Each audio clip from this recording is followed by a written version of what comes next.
ሰላም ጤና ይስጥልን የተወዳችሁና የተከበራችሁ የፍጹም ስፖርት ቻናል ቤተሰቦች፣ ለዚህ ሰዓት ያጠናከርንላችሁን ትኩስና አዳዲስ የስፖርት መረጃዎችን ይዤላችሁ ቀርቤያለሁ። እግር ኳስ ትላንት በአንፊልድ ላይ አብዳ ታይታለች። በ25ኛ ሳምንት ተጠባቂ የእንግሊዝ ፕሪሚየር ሊግ ጨዋታ ማንቸስተር ሲቲ ከሊቨርፑል ያደረገውን ጨዋታ እንግዲህ 2-1 በሆነ ውጤት ማንቸስተር ሲቲ ሊያሸንፍ ችሏል። በዛሬው ጥንክራችንም እነሱን የምናነሳ ይሆናል። ማንቸስተር ሲቲ ተመልሷል ሲል በርናንዶ ሲልቫም ተናግሯል። የቀድሞ የማንቸስተር ዩናይትድ ተጫዋች ሮይ ኪንም የማንቸስተር ሲቲ ድል ከ3 ነጥብ በላይ ነው ሲል ገልጾታል። ከዚህም በተጨማሪ እንግዲህ የማንቸስተር ሲቲው አሰልጣኝ ፔፕ ጋርዲዮላ በመጨረሻም አንፊልድ ላይ አሸንፈናል ሲሉ ተናግረዋል። እነዚህና ሌሎችንም ስለ ማንቸስተር ዩናይትድ እና ሊቨርፑል የተነሱ ጉዳዮችን እያነሳን የምንቆይ ይሆናል። ከዚህም በተጨማሪ በፈረንሳይ ሊግ በተደረገ ተጠባቂ መርሃ ግብር ፒኤስጂ ኦሎምፒክ ማርሴይንን 5-0 በሆነ ሰፊ ውጤት ሊያሸንፍ ችሏል። በጣሊያን ሴሪያ ደግሞ ጁቬንቱስ ከላዚዮ ጋር ባደረገው ጨዋታ 2-2 በሆነ አቻ ውጤት ሊጠናቀቅ ችሏል። በስፔን ላሊጋ መርሃ ግብር ሪያል ማድሪድ ከቫሌንሺያ ጋር ያደረገውን ጨዋታ 2-0 በሆነ ውጤት ሊያሸንፍ ችሏል። እነዚህንና ሌሎች አዳዲስና ትኩስ መረጃዎችን ይዘንላችሁ ቀርበናል። እስከ ፕሮግራሙ ፍጻሜ ድረስ ላይክ፣ ሼር፣ ሰብስክራይብ እያደረጋችሁ አብራችሁን ቆዩ። ማንቸስተር ሲቲ ወሳኝ ድል አሳክቷል። በፕሪሚየር ሊግ መርሃ ግብር ማንቸስተር ሲቲ ከሊቨርፑል ጋር ያደረገውን ጨዋታ 2-1 ማሸነፍ ችሏል። የ25ኛ ሳምንት ተጠባቂ የፕሪሚየር ሊግ መርሃ ግብር ላይ ማንቸስተር ሲቲ ከሊቨርፑል ጋር ያደረገውን ጨዋታ 2-1 በሆነ ውጤት ሊያሸንፍ ችሏል። የማንቸስተር ሲቲን የማሸነፊያ ግቦች ኤርሊንግ ሃላንድ እና በርናንዶ ሲልቫ አስቆጥረዋል። ለሊቨርፑል ግቡን ዶሚኒክ ስፖዝላንድ ከመረብ አሳርፏል። በጨዋታውም ዶሚኒክ ስፖዝላንድ ቀይ ካርድ ሊመለከት ችሏል። በሊጉ የደረጃ ሰንጠረዥም ማንቸስተር ሲቲ 50 ነጥቦችን በመያዝ በሁለተኛ ደረጃ ላይ ሲገኝ ሊቨርፑል 39 ነጥቦችን በመያዝ ስድስተኛ ደረጃን ይዟል። በቀጣይ መርሃ ግብርም ሮብ ሰንደርላንድ ከሊቨርፑል ጨዋታ ሲኖራቸው በዛው ቀን ማንቸስተር ሲቲ ከፉልሃም ጨዋታ የሚያደርጉ ይሆናል። ማንቸስተር ሲቲ ተመልሷል ሲል በርናንዶ ሲልቫ ተናገረ። የማንቸስተር ሲቲ ተጫዋች በርናንዶ ሲልቫ ማንቸስተር ሲቲ ተመልሷል ሲል ከጨዋታው በኋላ ተናግሯል። አንፊልድ የሊጉ ከባድ ስታዲየም ይመስለኛል። ለብዙ ቡድኖች እዚህ አቻ መውጣት ጥሩ ውጤት ነው በማለትም ተናግሯል። አክሎም ከጨዋታው በፊት ከተሸነፍን ዋንጫውን እንደምናጣ ተሰምቶናል ብሏል። ተጫዋቹ አክሎም አርሴናል አሁንም ከኛ የተሻለ ደረጃ ላይ ነው የተገኘው፣ ነገር ግን ይህንን ጨዋታ ማሸነፍ እንዳለብን ተሰምቶን ነበር ሲልም ተናግሯል።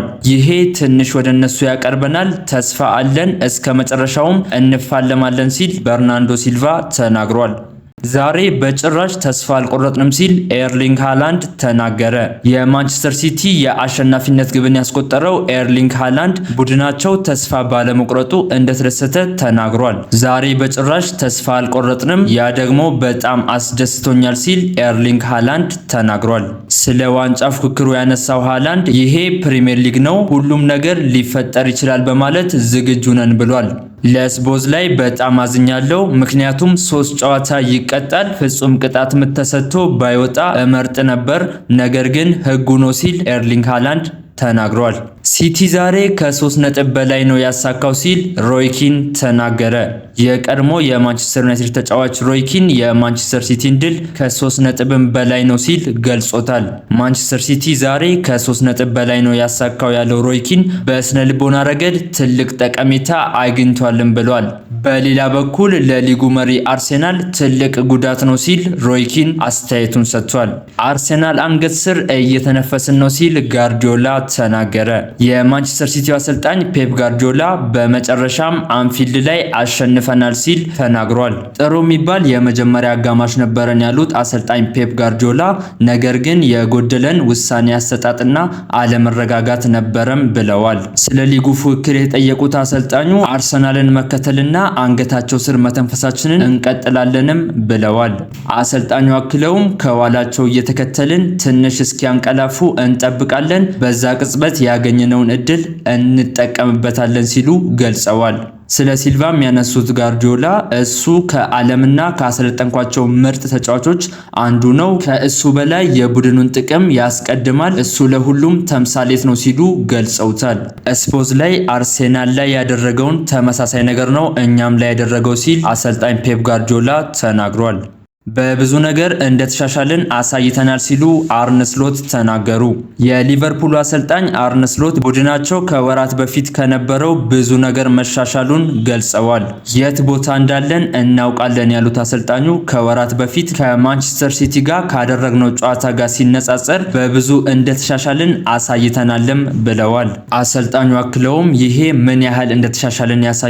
ብዙ ጨዋታ አይቀረንም፣ ነገር ግን ዛሬ እንዳደረግነው ጥሩ መስራታችንን መቀጠል አለብን፣ ግን በውጤት ነው ሲሉም ተናግረዋል። መውቀስ ያለብን ራሳችንን ነው ሲል ቫንዳይክ ተናገረ።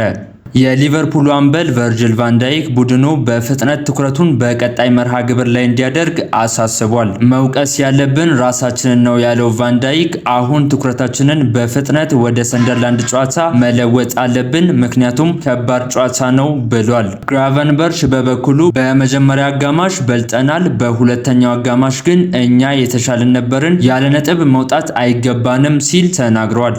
ፒኤስጂ በሰፊ የግብ ልዩነት አሸንፏል። በፈረንሳይ ሊግ በተደረገ ተጠባቂ መርሃ ግብር ፒኤስጂ ኦሎምፒክ ማርሴይን 5-0 በሆነ ሰፊ ውጤት ማሸነፍ ችሏል። የፒኤስጂን የሚያሸነፊያ ግቦች ኦስማን ዴምቤሌ 2 ግቦችን ሲያስቆጥር ቅቫራትስኬሊያ ሊ እና መዲና በራሱ መረብ ላይ አስቆጥረዋል። ኦሎምፒክ ማርሴይ ከመሪነት ደረጃ በ12 ነጥቦች ለመራቅ ተገዷል። ፒኤስጂ ሁለተኛ ደረጃ ላይ ከሚገኘው ሌንስ በ2 ነጥቦች ርቀው ይገኛሉ። በሊጉ የደረጃ ሰንጠረዥም ፒኤስጂ 51 ነጥቦችን በመያዝ የመጀመሪያ ደረጃን ሲይዝ ማርሴይ 39 ነጥቦችን በመያዝ በአራተኛ ደረጃ ላይ ተቀምጧል። ጁቬንቱስ ከላዚዮ አቻ ተለያይተዋል። ጁቬንቱስ ከላሲዮ ጋር ያደረገውን የጣሊያን ሴሪያ 24ኛ ሳምንት መርሃ ግብር 2-2 በሆነ አቻ ውጤት አጠናቀዋል። የላሲዮን ግቦች ሮድሪጌዝ እና ኢሳክሰን ሲያስቆጥሩ ማኬኔ እና ካሉሉ ጁቬንቱስን አቻ አድርገዋል። በሊጉ የደረጃ ሰንጠረዥም ጁቬንቱስ 46 ነጥቦችን በመያዝ አራተኛ ደረጃ ላይ ሲቀመጥ ላዚዮ 33 ነጥቦችን በመያዝ 8ኛ ደረጃ ላይ ተቀምጧል። በቀጣይ መርሃ ግብርም ቅዳሜ ኢንተር ሚላን ከጁቬንቱስ ጨዋታ ሲኖረው በዛው ቀን ላዚዮ ከአትላንታ ጨዋታቸውን የሚያደርጉ ይሆናል። ሎስ ብላንካዎቹ ወሳኝ ድል አሳክተዋል። በስፔን ላ ሊጋ መርሃ ግብር ሪያል ማድሪድ ከቫሌንሺያ ጋር ያደረገውን ጨዋታ 2-0 በሆነ ውጤት አሸንፏል። የሪያል ማድሪድን የማሸነፊያ ግብ ካሬራስ እና ኪሊያን ኤምባፔ አስቆጥረዋል። ሪያል ማድሪድ ከመሪው ባርሴሎና ጋር ያለውን የነጥብ ልዩነት ወደ 1 ሊያጠብ ችሏል። ኪሊያን ኤምባፔ በውድድር ዓመቱ 23ኛ የላሊጋ ጎሉን አስቆጥሯል። በሊጉ የደረጃ ሰንጠረዥም ሪያል ማድሪድ 57 ነጥቦችን በመያዝ ሁለተኛ ደረጃ ላይ ሲቀመጥ ቫሌንሺያ 23 ነጥቦችን በመያዝ 17ኛ ደረጃን ይዟል። በቀጣይ መርሃ ግብርም ቅዳሜ ሪያል ማድሪድ ከሪያል ሶሲዳድ ጨዋታ ሲኖረው እሁድ ሌቫንቴ ከቫሌንሺያ ጋር ጨዋታቸውን የሚያደርጉ ይሆናል። ለዛሬ ያጠናከርንላችሁ ዜናዎች እነዚህን ይመስላሉ። አብራችሁን ስለነበራችሁ ከልብ አድርጌ ያመሰግናለሁ። መልካም ቀን ተመኘው።